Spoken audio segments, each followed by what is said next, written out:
So hello friends, welcome back to Prakashan classes. So हम लोग सीख रहे थे topic income from salaries. Income from salaries, ठीक है। और हम लोगों ने काफ़ी कुछ कवर कर लिया था हमारे प्रीवियस वीडियो में। तो अगर आपने अभी तक उस वीडियो को नहीं देखा है तो ज़रूर से उस वीडियो को एक बार विजिट कर लेना, ठीक है। सेक्शन 15 से लेके सेक्शन 17 तक ये हमारा चैप्टर है। हमारा जो चैप्टर है वो सेक्शन 15 से लेके सेक्शन 17 तक का है। और इस चैप्टर में बेसिकली हम लोग ये पढ़ने वाले हैं कि कैसे एक एम्प्लॉई का इनकम को टैक्स किया जाता है, उसका टैक्सेबल इनकम कैसे कैलकुलेट किया जाता है। Income from salaries which is a taxable income which is one of the first heads of income, उसको कैसे कैलकुलेट किया जाता है, ठीक है। सो आज हम लोग सीखेंगे स्पेसिफाइड एम्प्लॉय के बारे में। टॉपिक को आगे बढ़ाते हैं। Specified employ. Now question arises, who is a specified employ. ये स्पेसिफाइड एम्प्लॉय कौन है? तो कोई भी डायरेक्टर एम्प्लॉय होता है ना, कोई भी director employ, an employ who is a director in employers company, an employ who is a director in employers company, whether वो पार्ट टाइम डायरेक्टर है या फिर वो फुल टाइम डायरेक्टर है, तो वो स्पेसिफाइड एम्प्लॉय होता है। Second point, an employ having substantial interest in employers company। कोई भी एम्प्लॉई जिसका सब्सटैंशियल इंटरेस्ट है एम्प्लॉयर के कंपनी में। सब्सटैंशियल इंटरेस्ट का मतलब क्या होता है? जैसे मान लो आपका फ़ोन है, ठीक है, स्मार्टफोन है आपके पास, तो आपका स्मार्टफोन अगर गिर जाएगा, टूट जाएगा, तो उसमें आपका सब्सटैंशियल इंटरेस्ट है, आपको दुख होगा। क्लियर? तो सब्सटैंशियल इंटरेस्ट कैसे पहचानेंगे? तो नोट देके लिखते हैं, substantial interest means, substantial interest means a person having 20% और मोर, या तो 20% या फिर उससे ज़्यादा, ठीक है, वोटिंग पावर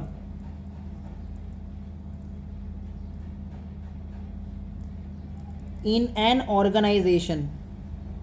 तो किसी भी ऑर्गेनाइजेशन में अगर हमारा 20% या फिर उससे ज़्यादा वोटिंग पावर होता है, मतलब हमारे वोट कर देने पे 20% वोट कास्ट हो जाता है, क्लियर, तो उसको हम लोग बोलते हैं कि उस कंपनी में हमारा सब्सटैंशियल इंटरेस्ट है।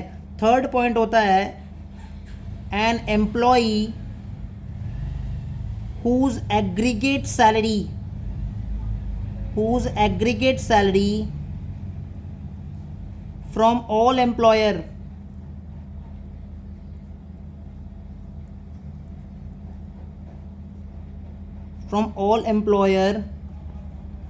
टुगेदर।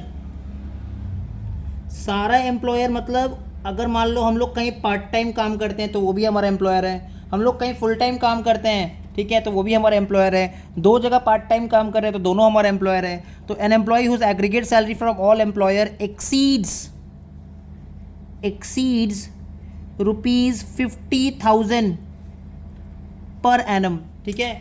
किसी भी एम्प्लॉय का अगर सैलरी एक्सीड कर जा रहा है 50,000 पर एनम, क्लियर, तो वो स्पेसिफाइड एम्प्लॉय है। नोट, while computing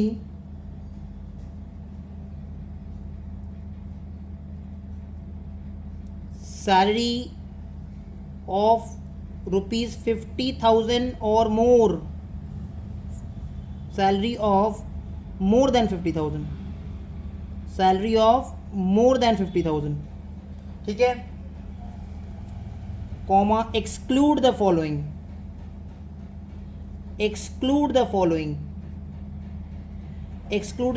मतलब 50,000 का जब सैलरी हम लोग कंप्यूट करेंगे ना, तो फॉलोइंग आइटम्स को हम लोग कंसिडर नहीं करेंगे। सबसे पहला बात, employers contribution to provident fund, employer का अगर कुछ भी कंट्रीब्यूशन है प्रोविडेंट फंड में तो उसको कंसिडर नहीं करेंगे। Number 2, value of any other perquisite,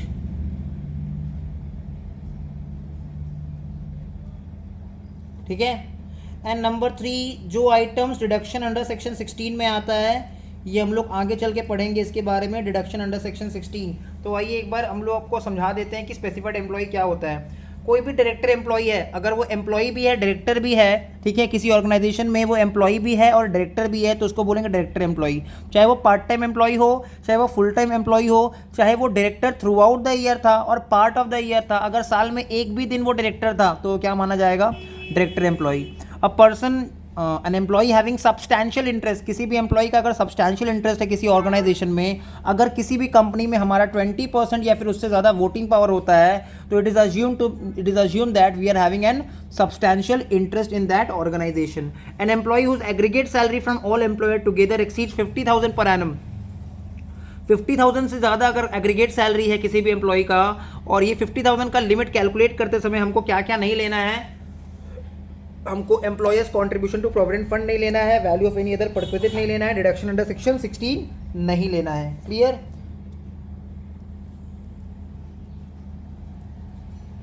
अब हम लोग सीखेंगे valuation of perquisite, valuation of perquisite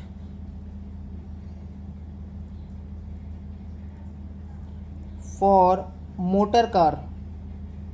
motor car के लिए परक्विजिट का क्या रूल है, क्या प्रोविज़न है, इसको हम लोग कहाँ पढ़ते हैं, रूल 3 सबसेक्शन 2 के साथ। Valuation of perquisite for motor car read with rule 3 subsection 2। तो सबसे पहले हम ये समझ लेते हैं, कार ओन्ड बाय एम्प्लॉयर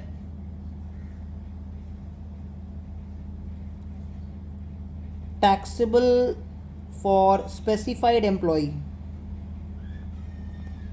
क्या मतलब है इसका, अगर car is owned by employer, ठीक है, अगर गाड़ी एम्प्लॉयर का है तो जो परक्विजिट वैल्यू निकालेंगे ना मोटर कार का, वो टैक्सेबल होगा only for specified employ. Car owned by employee, अगर कार जो है it is owned by employee, then it is taxable for all employee, taxable for all employee। पहला बात तो ये क्लियर कर लेते हैं, if the car is owned by employer then taxable only for specified employee, if the car is owned by employee then taxable for all employee। तो अगर owned by employer है भाई, अगर owned by employer है, if the car is owned by employer then it is taxable only for specified employee, but if the car is owned by employee then it is taxable for all employee। पहला बात ये clear कर लेते हैं। हम लोग perquisite value calculate करेंगे motor car का, ठीक है। If the car is owned by employer वो टैक्सेबल रहेगा only for specified employee, if the car is owned by employee तो वो टैक्सेबल रहेगा फॉर ऑल एम्प्लॉई। अब इसमें लोग देखते हैं case 1,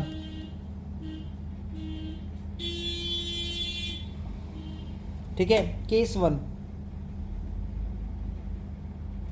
car is owned by employer, car is owned by employer and maintenance cost borne by employer। पहला case हमने क्या ले लिया है, गाड़ी भी एम्प्लॉयर का है और गाड़ी में जो मेंटेनेंस खर्चा है, पेट्रोल भरवाना, डीजल भरवाना, ठीक है, पेट्रोल भरवाना, डीजल भरवाना, ठीक है, जो भी मेंटेनेंस का खर्चा है वो भी कौन कर रहा है, एम्प्लॉयर ही कर रहा है, ठीक है। Car is owned by employer and maintenance cost borne by employer, ठीक है, मेंटेनेंस का खर्चा भी कौन कर रहा है, एम्प्लॉयर कर रहा है, ठीक है। तो परक्विजिट वैल्यू कैसे निकालेंगे, perquisite value of motor car. क्या सिचुएशन है, car is owned by employer, भाई एक बात समझ जाओ, the car is owned by employer it is taxable only for specified employ, ठीक है, it is taxable only for specified employ. Now used for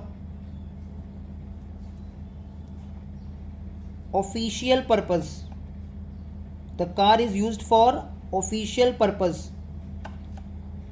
nothing is taxable, nothing is taxable. The car is used for official purpose, nothing is taxable. The car is used for personal purpose, used for personal purpose. अगर गाड़ी employer का है और ख़र्चा भी employer beer कर रहा है और एम्प्लॉई गाड़ी को यूज़ करता है पर्सनल पर्पस के लिए, तो एक चीज़ समझो, क्योंकि गाड़ी एम्प्लॉयर का है, ठीक है, तो डेप्रिसिएशन का कॉस्ट भी किसका है? एम्प्लॉयर का. अगर गाड़ी एम्प्लॉई का होता तो डेप्रिसिएशन का कॉस्ट भी किसका होता? एम्प्लॉई का होता. क्योंकि गाड़ी एम्प्लॉयर का है तो डेप्रिसिएशन का कॉस्ट किसका है? एम्प्लॉयर का है. अगर गाड़ी एम्प्लॉई का होता तो डेप्रिसिएशन का कॉस्ट किसका होता है? एम्प्लॉई का होता. इसका मतलब क्योंकि गाड़ी एम्प्लॉयर का है, the car belongs to employer. Clear? तो एम्प्लॉई ने डेप्रिसिएशन का कॉस्ट बचा लिया और जो खर्चा हम बचा लेंगे वो क्या बन जाता है? इनकम. इसलिए depreciation at the rate 10% per annum on original cost. On original cost. If the car is used for personal purpose तो depreciation at the rate 10% per annum for original cost plus maintenance cost भी कौन born कर रहा है? Employer. तो अगर maintenance cost employee को beer करना पड़ता तो उसका खर्चा लगता. एम्प्लॉई ने मेंटेनेंस कॉस्ट बचा लिया, सेविंग्स इन एक्सपेंसेस इनकम, तो ये दोनों क्या बन जाएगा? एम्प्लॉई के लिए इनकम बन जाएगा. फिर से बता रहे हैं, car is owned by employer. अगर कार ओन्ड बाई एम्प्लॉई होता तो डेप्रिसिएशन कॉस्ट लगता है एम्प्लॉई का. एम्प्लॉई ने अपना डेप्रिसिएशन कॉस्ट बचा लिया, जो कॉस्ट हम बचा लेते हैं वो इनकम बन जाता है.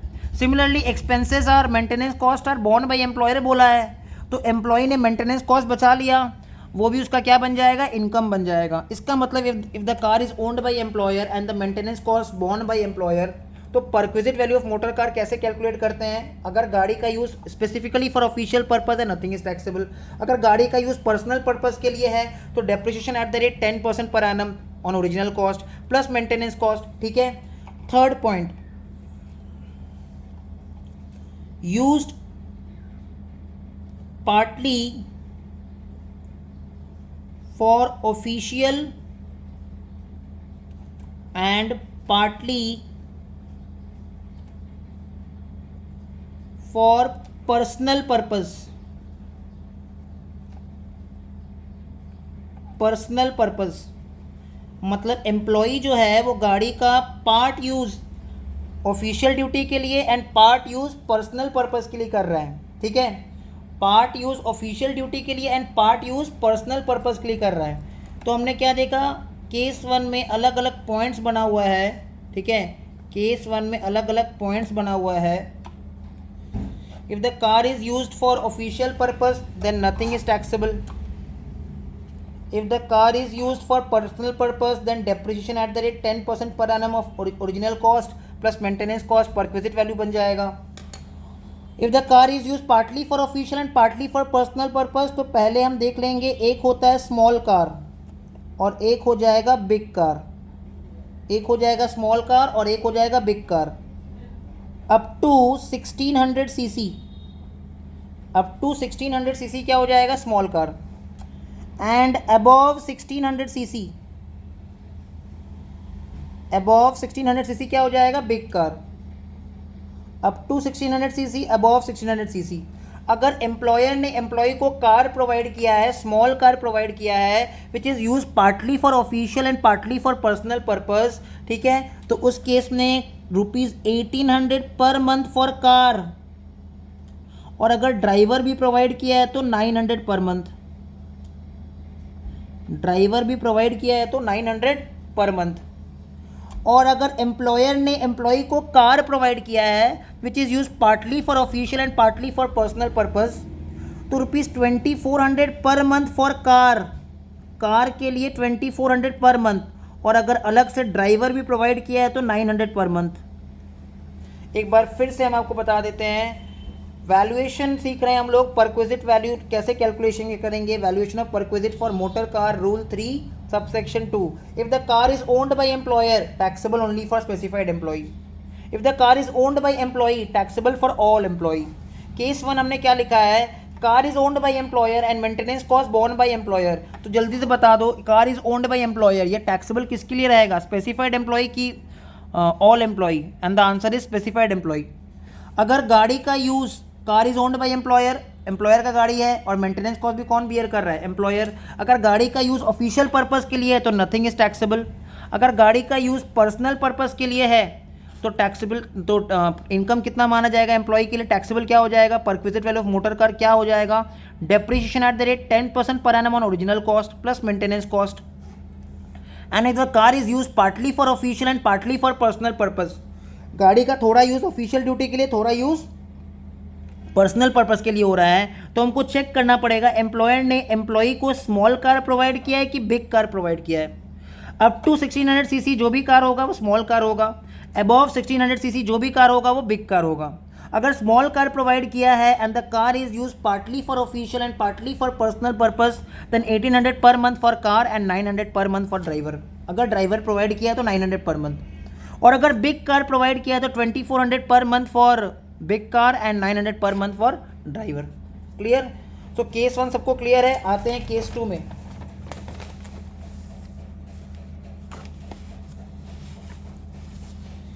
केस 2 लिखते हैं हम लोग। Case 2, car is owned by employer. लो जी, बात खत्म हो गया।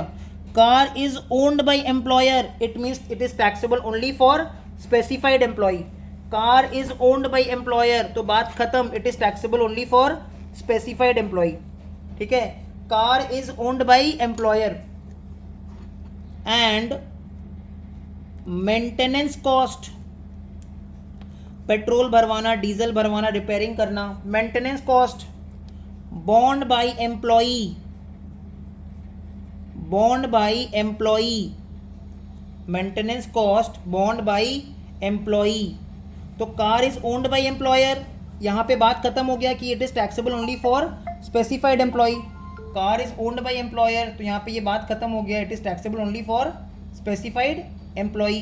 ठीक है? Since the car is owned by employer, it will be taxable only for specified employee. And the maintenance cost is bond by employee. Maintenance cost कौन beer कर रहा है? एम्प्लॉय बियर कर रहा है। ठीक है? मेंटेनेंस कॉस्ट कौन बियर कर रहा है? एम्प्लॉय बियर कर रहा है। सो क्योंकि car is owned by employer, it is taxable only for specified employ. ठीक है? Now perquisite value,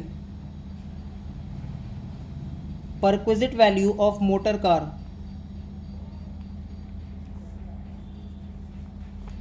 If the car is used for official purpose, if the car is used for official purpose, nothing is taxable। क्योंकि गाड़ी का जो use है वो official purpose के लिए है, तो nothing is taxable. If the car is used for personal purpose, if the car is used for personal purpose, ठीक है, if the car is used for personal purpose, तुम देखो मेंटेनेंस कॉस्ट कौन beer कर रहा है? एम्प्लॉय बियर कर रहा है, तो ये खर्चा तो वो नहीं बचा पाया। But since the car is owned by employer, employ ने डेप्रिसिएशन का कॉस्ट बचा लिया। Since the car is owned by employer, depreciation का कॉस्ट किसका लग रहा है? एम्प्लॉयर का। तो एम्प्लॉय ने ये खर्चा बचा लिया ना, जो खर्चा एम्प्लॉय बचा लेगा वो उसका क्या बन जाएगा? इनकम बन जाएगा। इसलिए if the car is use for personal purpose, car is owned by employer, maintenance cost borne by employ, car is use for personal purpose, तो उस केस में perquisite value of motor car हो जाएगा depreciation at the rate 10% per annum on original cost. ठीक है? And third case, used for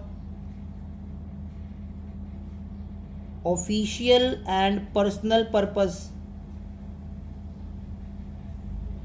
अगर गाड़ी का पार्शियल यूज ऑफिशियल ड्यूटी के लिए हो रहा है, पार्शियल यूज पर्सनल पर्पस के लिए हो रहा है, दोनों के लिए यूज हो रहा है, ठीक है, तो उस केस में अगर स्मॉल कार है, अगर स्मॉल कार है, स्मॉल कार मतलब अप टू 1600 सीसी।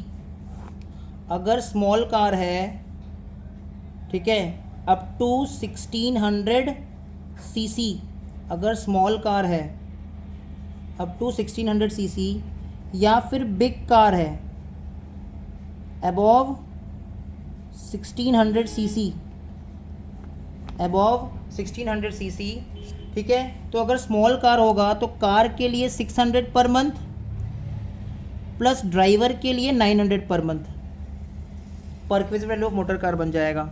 और अगर बिग कार है तो बिग कार के लिए 900 पर मंथ प्लस ड्राइवर के लिए भी 900 पर मंथ, अगर ड्राइवर प्रोवाइड किया है तो 900 per month. Clear?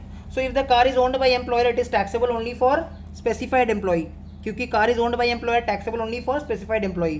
Maintenance cost borne by employee. Use for official purpose nothing is taxable. Use for personal purpose, तो जितना डेप्रिसिएशन का कॉस्ट होगा at the rate 10% per annum of original cost of motor car, वो perquisite value बन जाएगा। If the car is use for official and personal purpose both, then small car होगा up to 1600 CC, तो गाड़ी के लिए 600 per month, और अगर बिग कार होगा तो गाड़ी के लिए 900 per month. In all the above cases, ठीक है, इन सच केसेस जहाँ पे स्टैट्यूटरी लिमिट फिक्स्ड है, 900 पर मंथ जो रहेगा वो ड्राइवर के लिए अलॉटेड है। Clear? Now moving on to case 3। Case 3,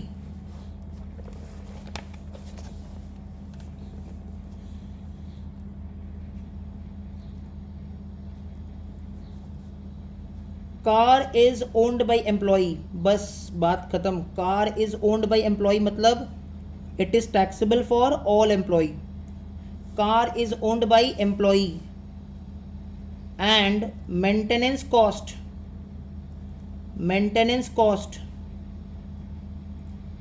borne by employer। Car is owned by employee, car किसका है? एम्प्लॉई का है, तो किसके लिए टैक्सेबल रहेगा? टैक्सेबल फॉर ऑल एम्प्लॉई, ठीक है। और जो मेंटेनेंस कॉस्ट है वो कौन बियर कर रहा है? एम्प्लॉयर बियर कर रहा है। तो कैसे कैलकुलेट करेंगे? देखो, perquisite value of motor car, क्योंकि car is owned by employee, taxable for all employee. Perquisite value of motor car, again car used for official purpose, official purpose.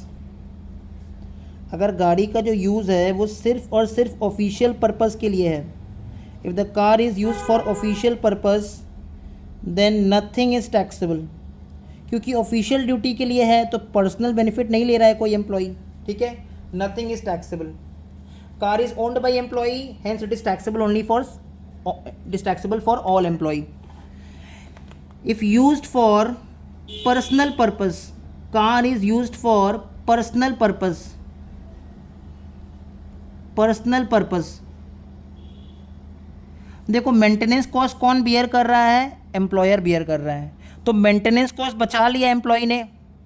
Maintenance cost कौन beer कर रहा है? Employer beer कर रहा है, तो maintenance cost employ ने बचा लिया, और जो मेंटेनेंस कॉस्ट एम्प्लॉय ने बचा लिया वो क्या बन जाएगा? इनकम बन जाएगा। क्लियर? इनकम बन जाएगा।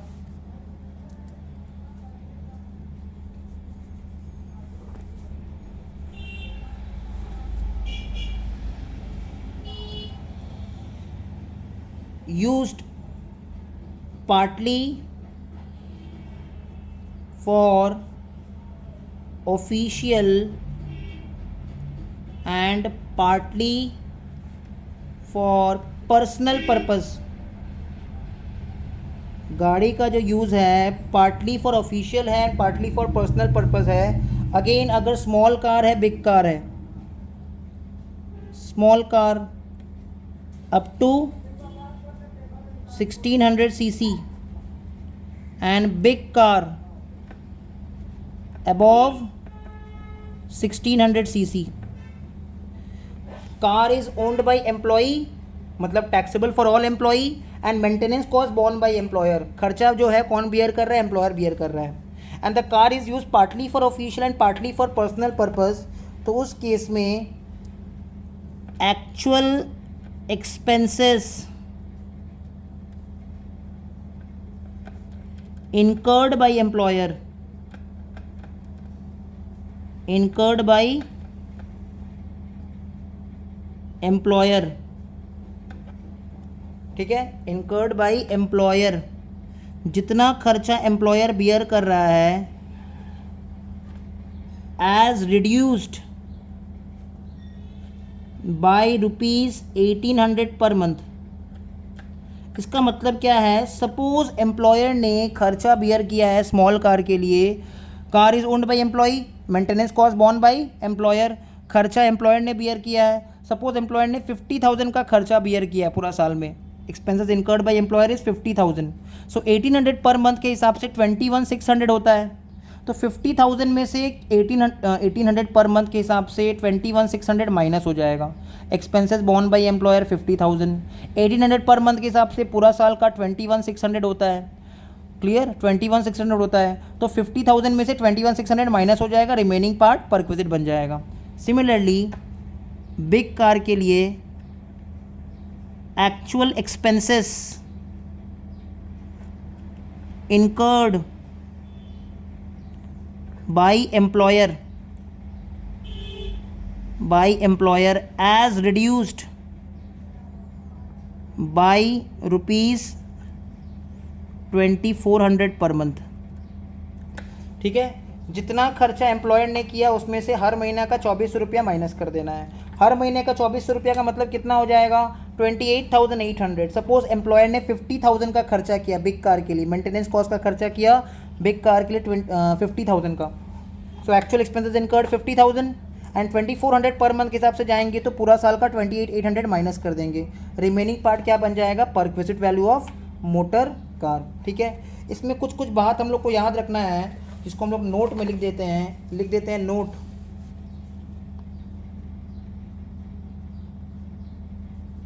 For perquisite valuation of a motor car, valuation of motor car